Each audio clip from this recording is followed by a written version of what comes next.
Good evening. Our main story is the deepening crisis surrounding the spread of coronavirus.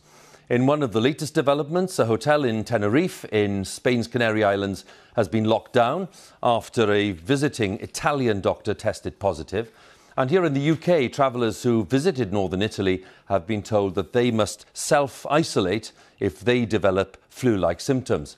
The vast majority of cases still remain in China, but there are significant clusters elsewhere. There are more than 77,000 cases on the Chinese mainland and more than 2,600 people have died there. South Korea has seen a sharp rise in cases. Almost 1,000 have been infected and 10 people have died there so far. Iran is struggling to contain its outbreak with almost 100 cases, among them the Deputy Health Minister, while in Italy more than 320 have been infected and 11 have died there so far. We start tonight with our correspondent Mark Lowen and the latest on that situation in Tenerife. From island haven to health scare lockdown, Italy's coronavirus outbreak has spread to Tenerife. The Costa Adige Palace Hotel now shut off after an Italian guest, a doctor, tested positive.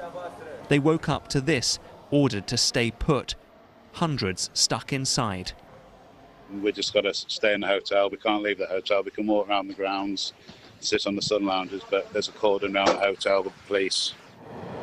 In Italy itself, cases are still rising. It's Europe's worst affected country, and in Milan, they're not taking any chances. Pharmacies across the city have the same sign.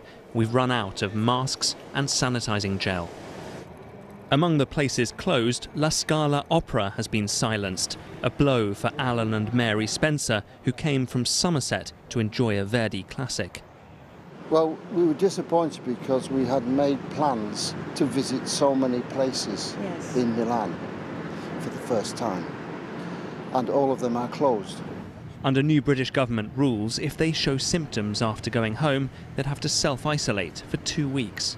We feel we're most at threat perhaps during our return journey, when we will be in contact with other people travelling by train and by plane.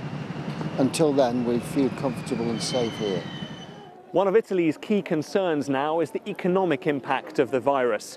With sites closed, tourists cancelling and businesses suffering, there's talk of it tipping into recession. And until they can stem the outbreak, the EU's third largest economy will feel the shock. Prime people-watching spots are virtually people-free. Cafes count their losses. Gabriele Gerosa says it's the worst he's seen in years. Milan is suffering a psychosis. People are scared and aren't going out. A world of easy travel has met a virus that knows no borders. Italy's battle is proving heavier than most, but the front line of the fight keeps moving. Mark Lowen, BBC News, Milan. Well, in Iran, as we mentioned earlier, the Deputy Health Minister, who had denied that his country had a problem with the virus, has now said that he's tested positive for coronavirus, and it prompted an allegation from the Trump administration that the Iranians are covering up the full extent of the outbreak in that country. Our correspondent Rana Rahimpour from BBC Persian has the latest details. Here in Tehran, the authorities spray disinfectant outside the home of a man who has died from the coronavirus. Officially, 16 people have died and 95 are infected.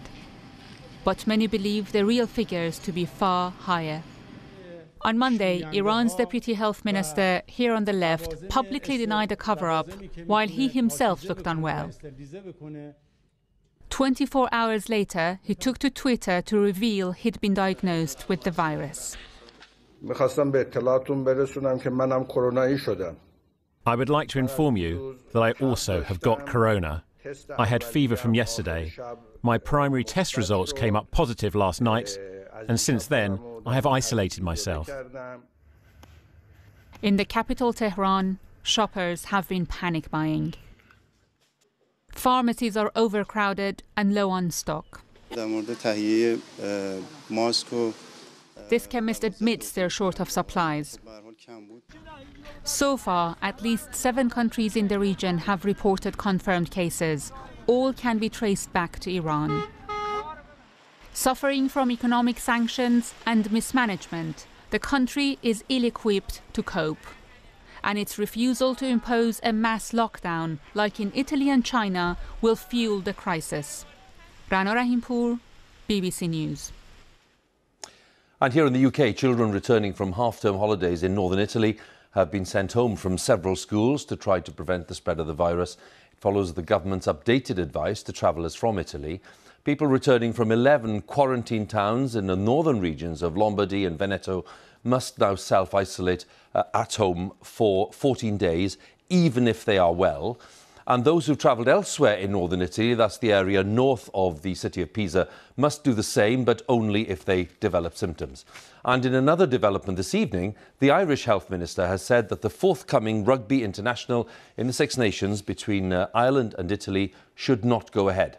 Our medical correspondent Fergus Walsh has more details. This morning, myself and 90 other students from my school have been sent home to be self-isolated.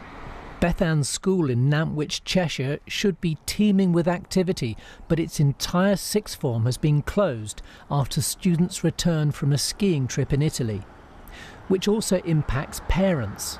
I understand that this is a precautionary measure and the school have to act upon information given to them and guidance from the government. But is it an overreaction? This private school, another with a skiing trip, has shut completely for the rest of the week. Well, obviously every school has to make choices based on the particular situations they find themselves in, but we are not advising as a blanket policy that schools should be closing based on people having come back from Italy. If you're told to self-isolate, that means staying at home, not going to work, school or other public places. You shouldn't have any visitors. If you live on your own, you can order shopping online or get friends to help, but they should leave it on the doorstep. If you live with others, then you need to stay in a well-ventilated bedroom with the door shut. If you have to share a bathroom, then use it after everyone else. Don't share towels and toiletries. Your waste should be double bagged. If you test positive, it'll be separately disposed of. Remember, the coronavirus causes a mild illness for 4 out of 5 people. Self-isolating will help protect older people and those with underlying health problems from getting infected. Travellers returning from northern Italy are being advised they only need to self-isolate if they develop flu-like symptoms or they've been in one of the quarantine areas. It really can slow disease spread. By isolating those with symptoms in healthcare settings, tracing their contacts, getting those to self-isolate until we determined that. So that led to the control of the SARS epidemic. So we're still uncertain if those will be sufficient to fully contain the pathogen that we see now, but it certainly has a great potential. Nearly 7,000 people have been tested for coronavirus in the UK. Just 13 have been positive. For now, it seems the virus has yet to get a firm foothold here. Fergus Walsh, BBC News.